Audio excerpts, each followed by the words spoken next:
On this week's episode of Start, Scale, Succeed, I am chatting with Steph Douglas, founder of personalised gifting business Don't Buy Her Flowers, chatting about her business journey, lightbulb moments, and the challenges she's faced, hiring teams, and next steps for the business. Steph, thanks so much for joining me today. Hello, I'm not naked. That's just in case anyone's watching the video. Yes, I've, for I've anyone. got a strapless dress on, which was poor choice, but it's really hot today. I know.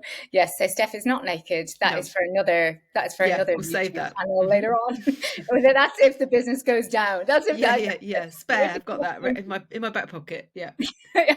So you've been in business since 2014 Mm. with Don't Buy Flowers. So Mhm. congratulations on your 10-year Thank anniversary. you. Yeah. Fantastic. So how did, if you can tell people what the brand is and Mhm. how it started? So our the brand is thoughtful gifts. So we do thoughtful gifts, and so now we do gifts for birthdays, our biggest occasion. Then it's TLC, then it's Get Well, then it's new mums. Bereavement is actually quite a high occasion now for us. So the aim is that 70% of our customers come to the website and they want to do a bespoke gift. So we've got set packages that we've carefully kind of curated and put together, but 70% of people actually want to hand pick. So they might choose something from the beauty category, a food and drink, a book. So you can end up putting together a package that's really like, here, have this. This is about you sitting down and having a bit of time to yourself. And that is like great. Like when we get that report coming back and go, yep, it's cross category, they're putting in 5 or 6 items, and you can see they've gone for a snack and a drink, and they chosen obviously things that they know people like because that we've got that range. So that's kind of where the business is now. And then we also do corporate gifting, and we've got some fulfillment clients, some small businesses that we do fulfillment for as well. So we can come on to that, but the idea behind it, we started as gifts for new mums. So I had my first baby, I received 8 bouquets, which were all really well meant, and they were it hadn't ever crossed my mind that this was a thing, that you have a baby and you get sent gifts, and it's like, oh, this is exciting. And but I was really overwhelmed.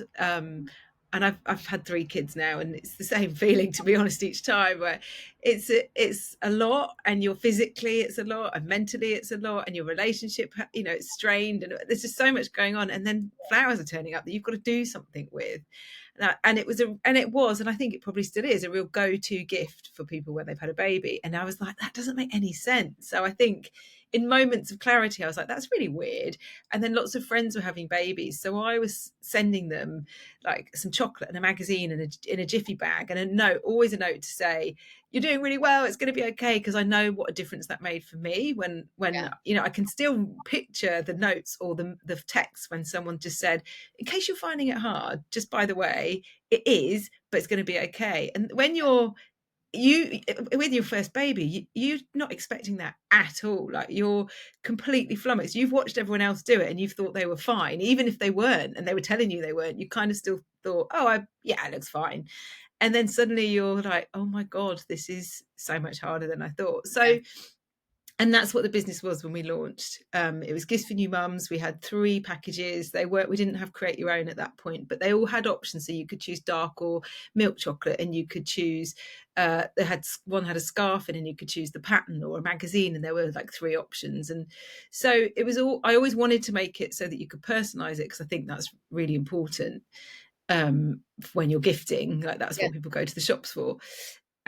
But yeah, and really quickly people were saying, oh, I want to send this as a care package for someone who's having a shit time, or I've got had a breakup, or it's someone's birthday.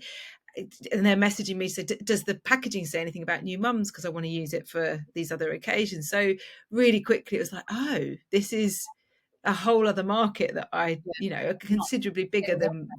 Yeah. Exactly, yeah. And But go before on. you, what was your background before you started? Were you surrounded by entrepreneurs? Were you working in corporate? What's Not really. I worked in government. I worked in government communications. So I was a civil servant for a while. On big campaigns though. So it was like the Stop Smoking campaign or army recruitment, all the ones you kind of see on the TV. So I was working on those. And then I went to EDF Energy, and I was in the brand team working on their sponsorship. So my job was always to coordinate all the different parts of a campaign. So where you had your digital team and the PR team and the media spend and the creative, agency, and it was pulling them all together to turn it into one coherent campaign and keep Yeah. it on time and budget and all that stuff. So that was, yeah, and I loved it actually. I love that part of it. And actually, that's the bit that I find probably the easiest of running a business, because I actually know something about that, and I don't know a lot about, or it felt like I definitely didn't know much about the rest of it. Yeah. So, and coordinating people, but in quite by the end at EDF, quite a corporate big environment. So very different when you then got to do it yourself and you've got no marketing budget. Yeah. But again, I knew how to connect with people. I guess that's the key bit of marketing, isn't it? Yeah, and like you said, even that you were liaising with all those different elements, and this time it was products were the different elements and packaging and postage Yeah, and, yeah, and that yeah. kind of thing. So But lots of coordinating, yeah. and what were those like when you first started? Were you worried? Did was it quite lean when you started? What were your first thoughts when you were putting It this was together? really lean. I didn't like everyone go, what was your 5-year plan? What did or what was your exit strategy? Or it really wasn't. I knew I'd gone back to work and I'd had 2 babies by the time, so I didn't start it straight away. It was though my eldest was 4 by the time I actually kind of did it. So all that time I was thinking about it and getting on with life and having another baby and seeing friends do the same and just thinking, yeah, they're finding this hard as well. Like there's something in this. So I started a blog, which actually in hindsight was quite strategic, but it wasn't at the time, because that was about connecting with people, and it's connecting with my customer really, because primarily the customer is women. They're probably 25 to 54. They've probably got families or they're in that kind of life phase, and we do have male customers, and obviously the corporate thing is shifting that all a bit, but that having that connection with people. And I was writing about motherhood and relationships, and this was 10 years 11 years ago, so there wasn't as much Yeah, honesty around that as there is now. But that meant I had this community when we started that worked really well for sharing it and telling people and like supporting me and like championing the business, which was amazing. But I didn't have a budget, so it was all as basic as you could get. It was kind of blogs and PR that I could find, and trying to, and for having that awful nerves, like calling up a journalist thinking they're going to hate it, like, and not getting a response a lot of the time and all of that stuff. So yeah, and doing that myself. So that was quite intense, but it just is kind of ripped the plaster off. But I also had 2 small kids at home, and I had, I think, probably 3 days of childcare. So it was very much fitting it around life rather than it being this massive. I think the other way that people start a business is you get investment and you go for it. And like, that's not what this was at all. This was, I need to be able to, I didn't take a salary for the first few years. So yeah, I just need to be able to cover the costs. And then 9 months in, I had girls that would come and pack. So they're just from the local college. And that was a great step, because I was starting to just spend my whole time packing. I didn't have any time to think of new ideas and grow the business. And someone just said to me, what are you doing? Like, for whatever, yeah, an hour, you could have people in.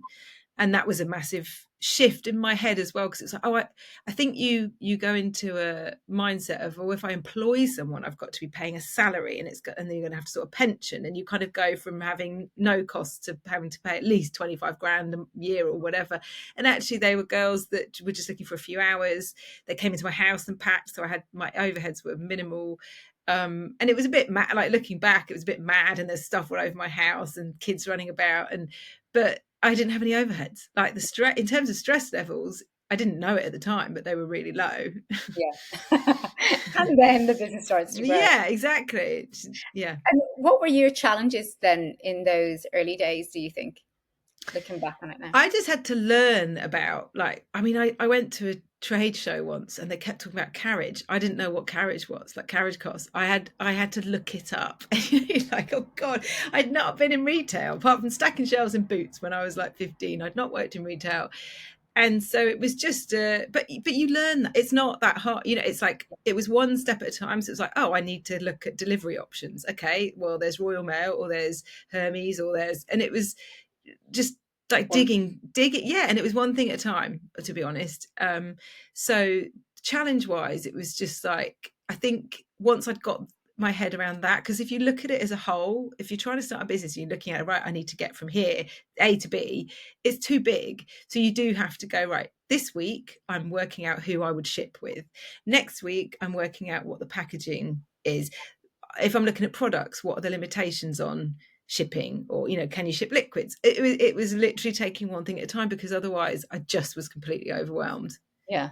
And to give people an idea of the scale of it then versus now, Mm-hmm. what would you say would you have been packing a month in those early days versus Oh what God. you're packing First now? month we did 30, and that was probably a lot of family and friends. So it would be a few a day, like at that point.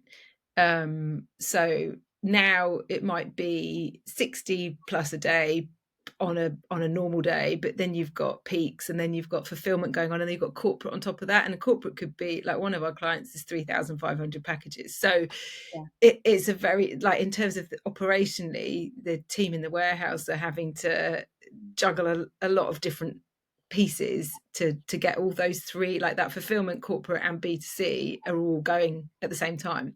So Yeah. that's quite a challenge operationally. But yeah, the number, I think when we moved into a warehouse, which was 2 years in, when I was like, I can't really do that. I've got to have to find a space. And this is when my brother came on board as our ops director. So he joked, oh, I could run the business from here. And he's in Gloucestershire, where we're from. And I kind of drove off, and then was like, oh my God, he could. I wonder if he could do it, would he? And that was my first proper salary. So I had a friend that was doing, who now is our head of customer services and is on a proper salary, but she was doing a few hours here and there helping me out. I had the girls that used to pack. But he was like, that was quite a big move, and also taking on a space, which felt Yeah. huge. But we always, pre-COVID, I'm sure we can talk about what happened there, but pre-COVID, we grew incrementally, so year on year. So I didn't take on any costs that I couldn't afford. And Yeah. now you look back, oh my God, that was so sensible. Like, and that's in part, my husband works in finance, and he just would have been really cautious. But whenever we took on another person or the warehouse space, it was almost like we'd stretched it as far as we could. I knew what I could cover, so we weren't short of money, and we weren't, so anything, and I wasn't taking profit out of the business. Anything we made went back in to keep, to and it grew year on year, like really, really predictable, really steady growth. It was lovely, actually. And then And the then big C, not Christmas this time. no, not Christmas. And that was just mad, because in one way you're looking at going, oh my God, this is all our dreams come true. This is what we've been waiting for, which sounds awful. I appreciate it was very weird, because you also got everyone in the warehouse. Like, we'd have the radio on in the warehouse, and they'd be talking about the death toll that day, and you'd be like, God, this is really happening. And then we're in this bubble where people are sending these gifts, and people are being so thoughtful, and we're Yeah. seeing the message tags. I'm like, I hate that I'm missing your 50th birthday, and I miss you so much, all this stuff. And that was going on. So we saw a 600% growth by the end of 2020, which is really like, now obviously talking to lots of business owners, it's really common for online businesses in that period who were able to keep open, and who had a product that was what people wanted in that time. So that was amazing, and it was stressful, but again, it was kind of, I've got an amazing team, everyone dug deep. Like, there were new challenges all the time, just because of the volume and dealing with suppliers and all that, but we did it, and we learned a lot in that time, and it meant that we came out of it like, right, we can cope with those ridiculous numbers. Yeah. um Which gives you a sort and of real confidence when you're going after corporate, and you're, if mm, they're saying to you, we're probably looking at this amount of volumes per yeah. year. Can you handle that? And you're like, yeah, we handled this per month during the Yeah, which COVID. I would, if I'd have been doing that pre-COVID, I would have been like, I think we can do it. Like, I wouldn't have felt that confident, probably. But yeah, it really stretched us. But then, yeah, post-COVID, you then also, in that time, obviously, we reinvested profit into a stock management system, which prior to COVID we hadn't had, because you could look at the shelf and go, oh, we got about enough there, and you kind of carry on.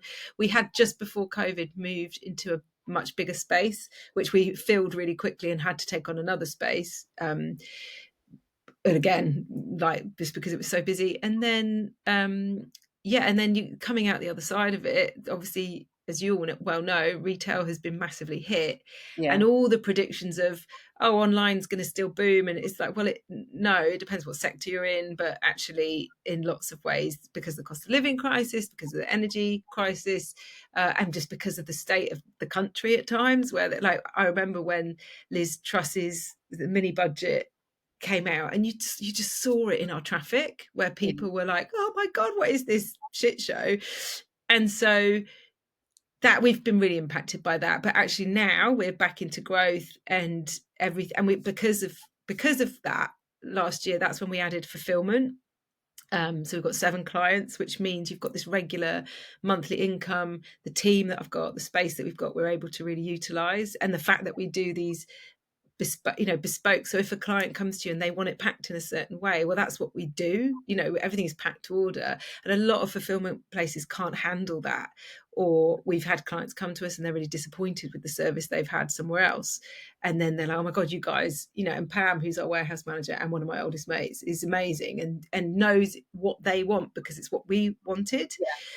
So And I that, think and corporate traditional as well. fulfillment as well would be looking for X amount of volume Yeah. from a client to take them on. Whereas because you've got such volume probably going through, I'd imagine maybe you're a bit more amenable to smaller businesses. Yeah, we are. Like we've ended up, because if they're really the amount of time it takes, because we are going to offer a really personal service, and you're going to get it all set up properly so that the stock is managed properly, and the space that it takes up, we now have got to point like, well, there needs to be a minimum that they're doing a month, which is fine. And we've got like a couple of jewelry brands who don't take up masses of space, but they're doing really good volumes and they're growing. So it's really, what's really lovely is we're seeing them grow, and we're growing with them.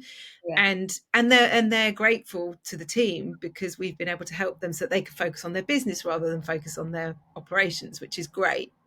I know, because I know you mentioned it at the beginning, but fulfillment, like picking and packing, is such a time suck. If you are a product business, Yeah. it's the least productive you can be. I know Yes. that the product has to get to your client, but Yeah.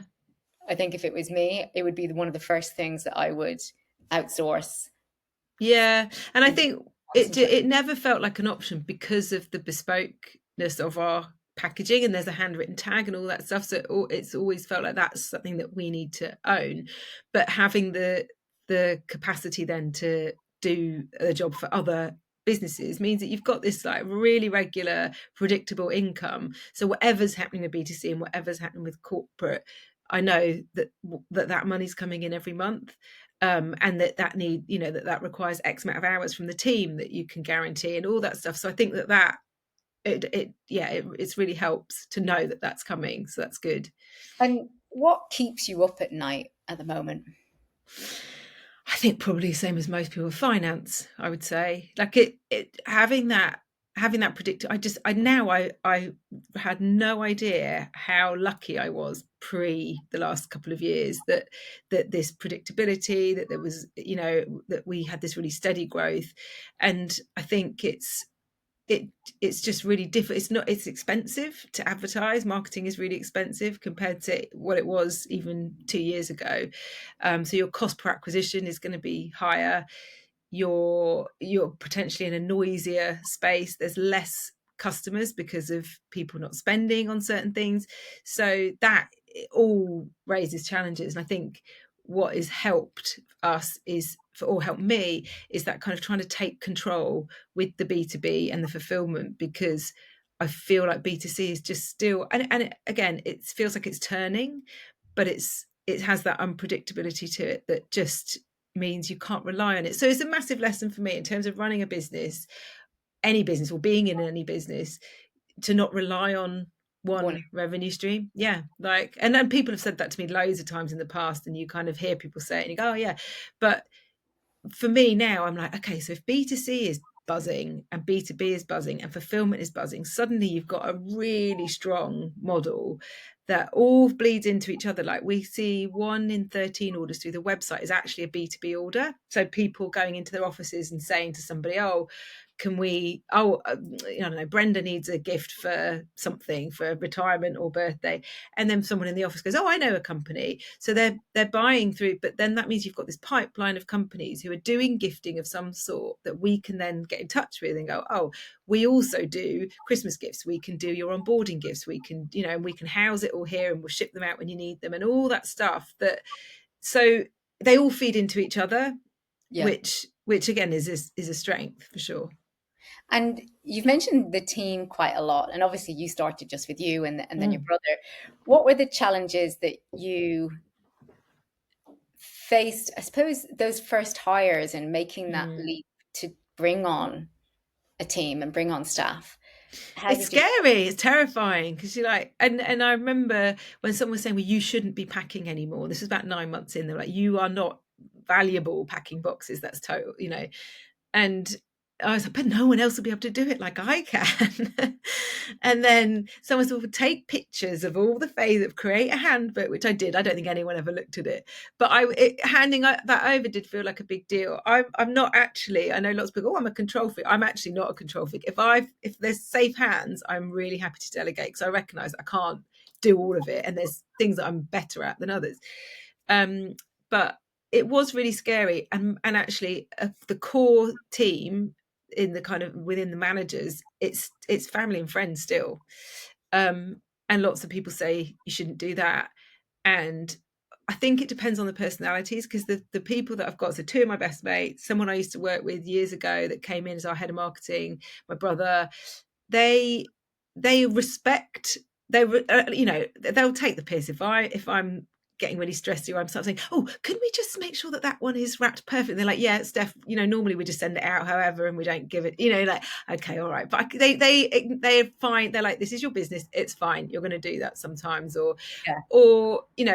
and or someone's got the drama going on in their real life, outside of work, and you can switch between being friend, colleague, boss, whatever, like, and some people can do that and some people can't. I've got certain friends or family that I don't think we could work together. Yeah. So the team we've got are really strong, but I think you have to have some difficult conversations for sure, and you can't not say something because you're worried about upsetting somebody, and you have to be a good person.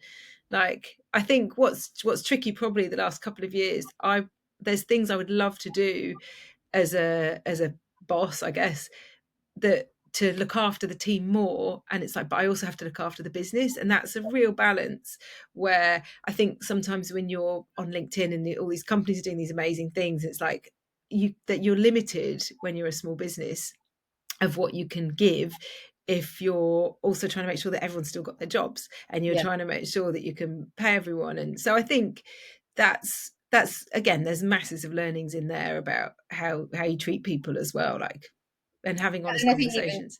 doing things like, you can go on this amazing away day, but if you're Monday to Friday, 9 to 5, Is awful. atmosphere is awful. Yeah, Yeah, exactly. yeah. Then, sod the away day. Just, what's the point? Yeah, and they're a good team, and I think, and we do get on, and it will often dissolve into fits of giggles because everyone knows each other really well. Like Chaz, my brother, was going off on holiday yesterday, and one of them sent a meme round on the WhatsApp of him like swanning in yesterday, looking all casual, because he's just thinking, I'm off on holiday, and everyone else is left, holding the fort. But I think, yeah, we've had, like, and working with my brother as well, like, that's bound to be at times difficult, but Yeah. ultimately I know him in a way that I didn't know him before working with him, and I'm like, well, we'll have that forever, like, whatever happens, that gives us that sort of connection or bond that is actually really lovely.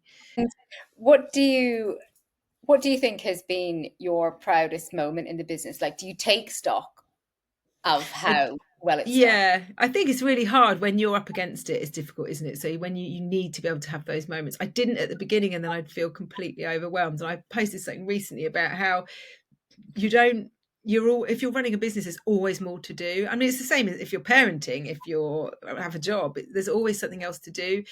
And so you can drown in that and kind of get to a Friday and go, well, I didn't do all the things I was meant to do, and just feel rubbish.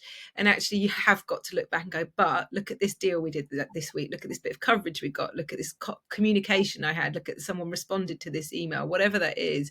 You've got to be able to look back and feel some senses of achievement. I think in terms of pride, it's probably the little moments. Like I remember in lockdown, actually, I went for a run in my allotted time, and there was someone had a recycling bin out, and it had a don't buy her, like the outer box, the don't buy her flowers box there, and I was like, oh, that's my actual work, and it's yeah, and that was really cool. And I think, and I went home and Doug was like, do you think that's like when like a pop star hears their song on the radio? And I was like, that's a bit of a tragic version of it.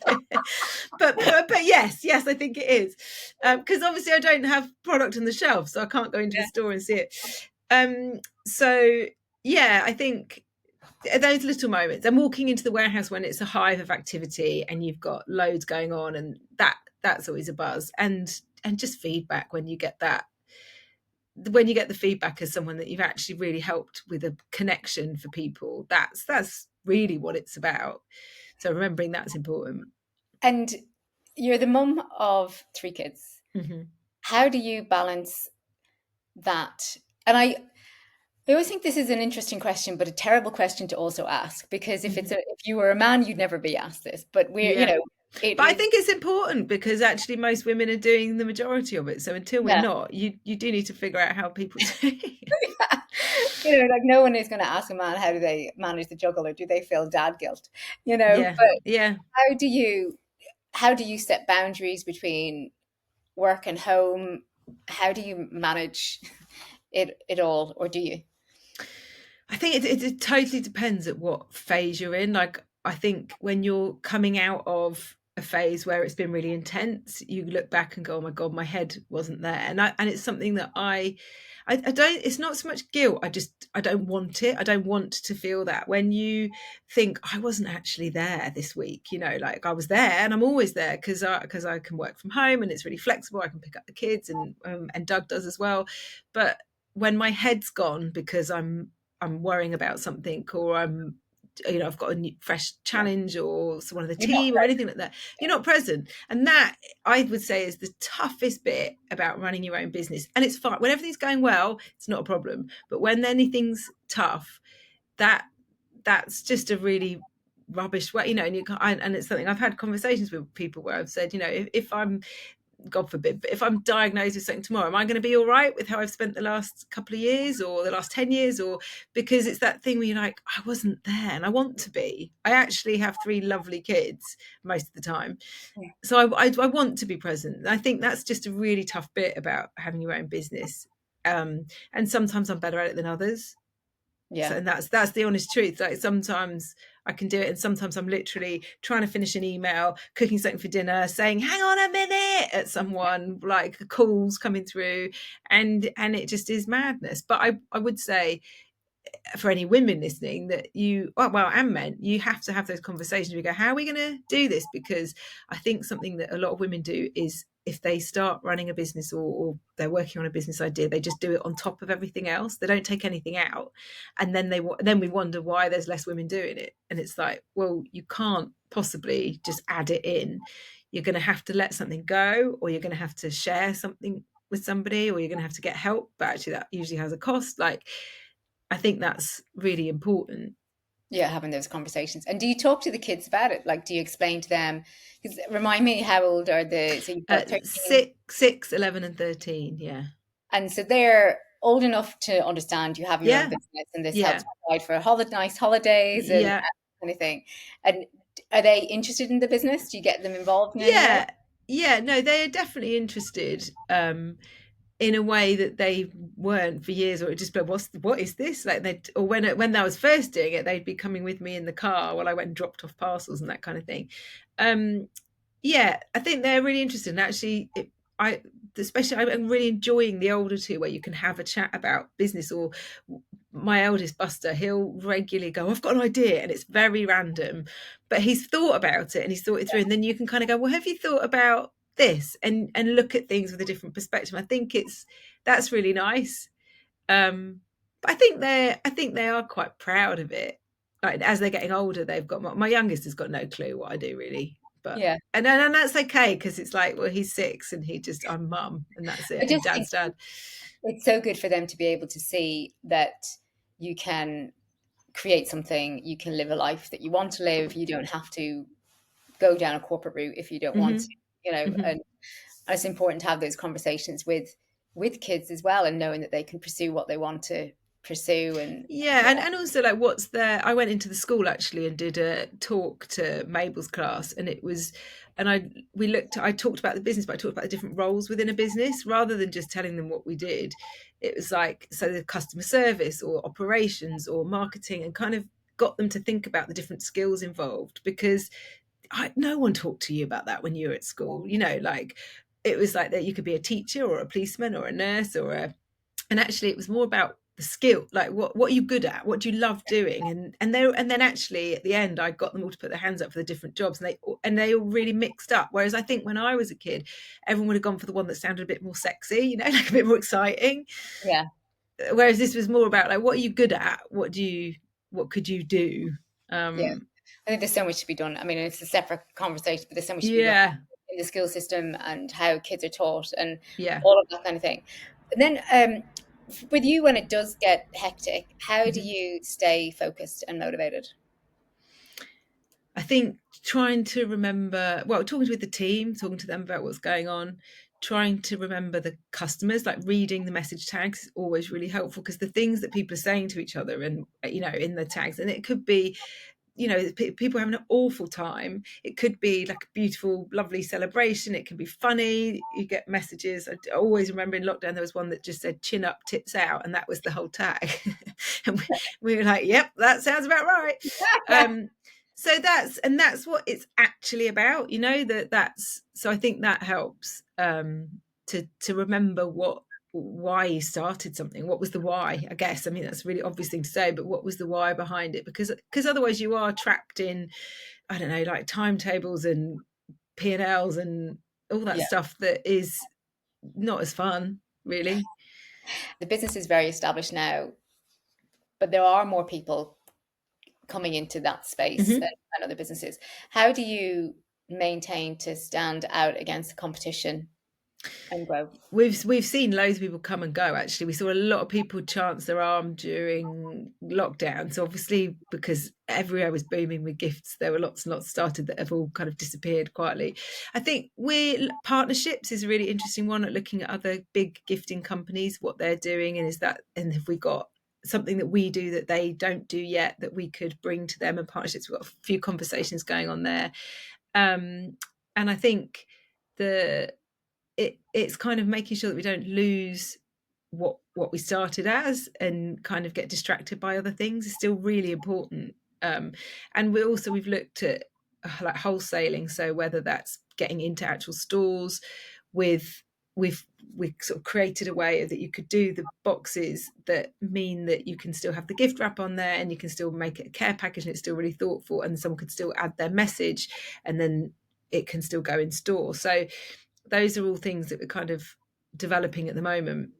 I think it's also not losing focus, like where we've added. So corporate sales for us grew 700% last year, because we weren't doing that much before. We weren't going after it. We were letting it come to us and people were doing it, and that was fine. And that massively shifts the business in terms of, it working. So now we've got those 3 areas.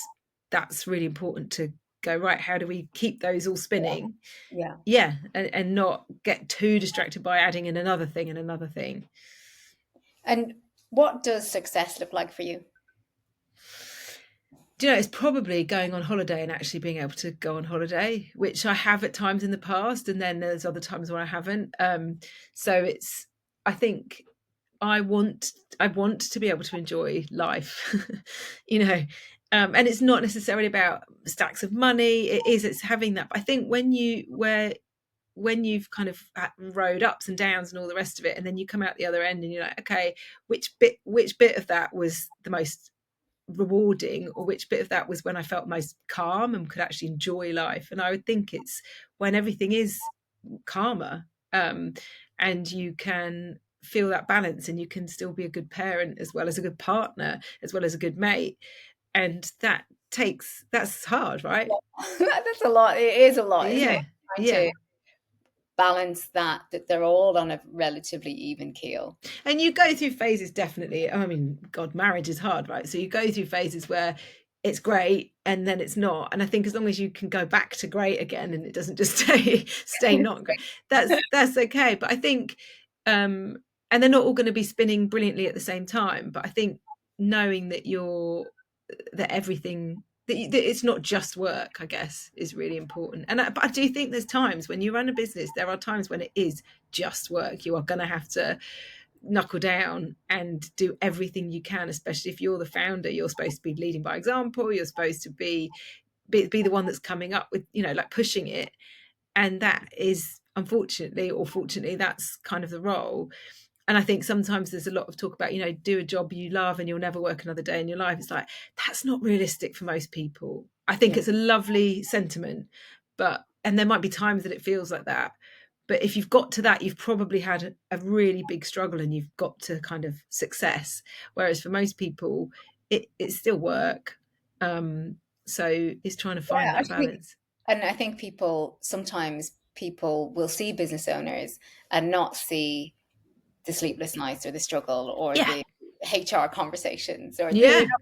and they might think that it's an overnight success or whatever. But Well, we're terrible for it, for showing. Like, if you look at like The Apprentice and Dragon's Den, it's all about being the best and then getting a load of money, and then it's about an exit strategy, and that's success. That's what we're told is success, and actually, I don't think it is necessarily.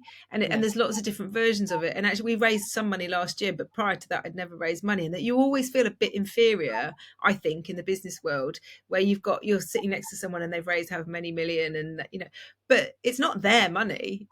Yeah. So, and it's really rubbish because I can't remember who it was, but somebody was talking about business, and they're basically saying, like, if you raise enough money, you're just pushing the business forward because you're giving yourself time, because you've got money, so the business will last longer by default.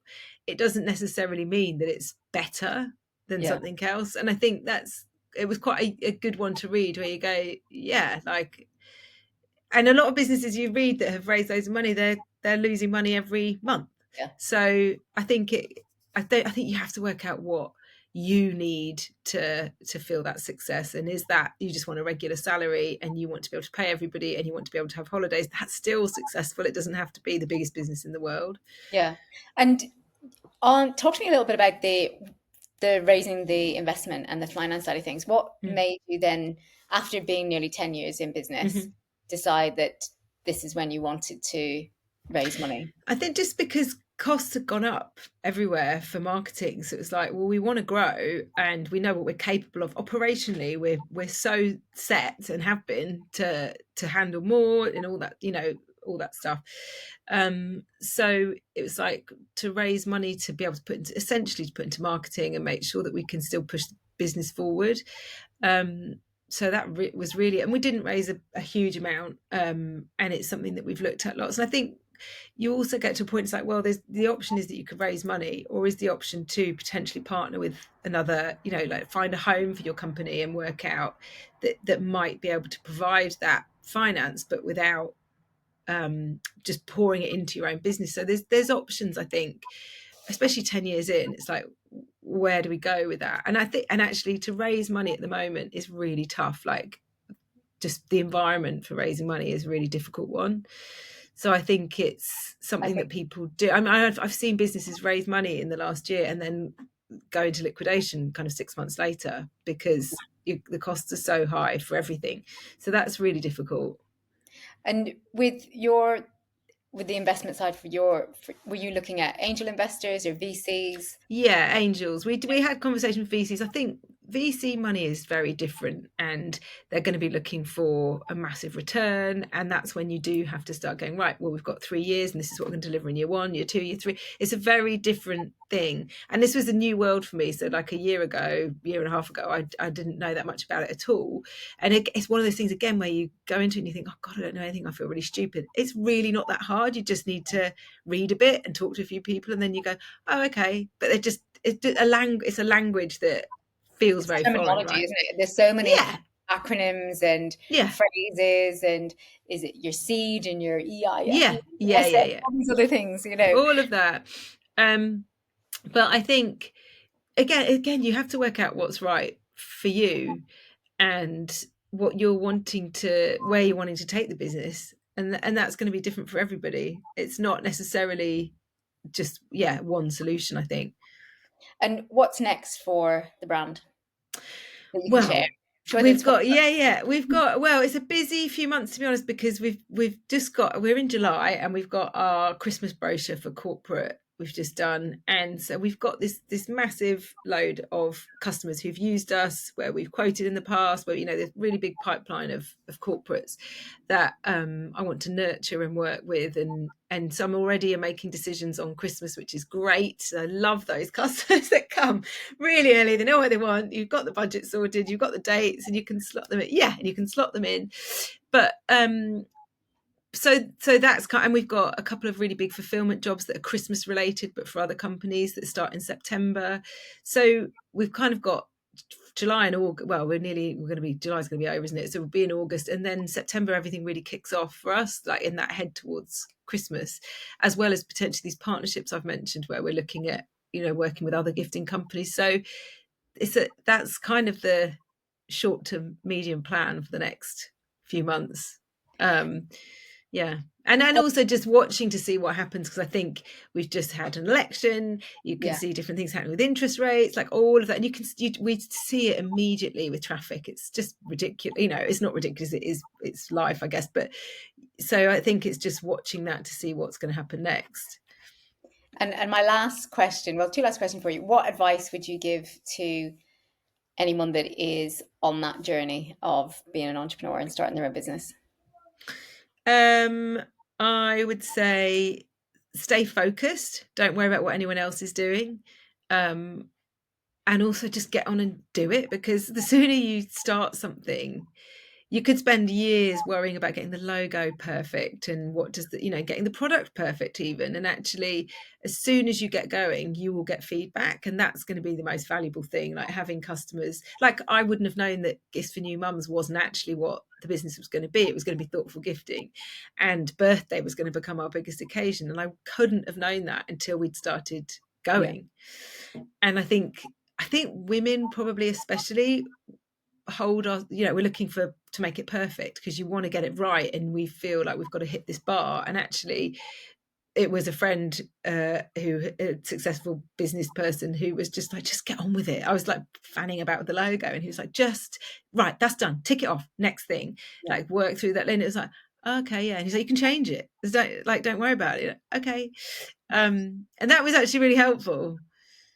So not to make it doesn't need to be perfect. It just needs to be done. It needs to be commercial and done. Well, and nothing starts perfect, does it? That's, if you look at any brand that you like, whatever they started with, if you looked back at their first product or their first service, I bet it's very different to what it was when they started.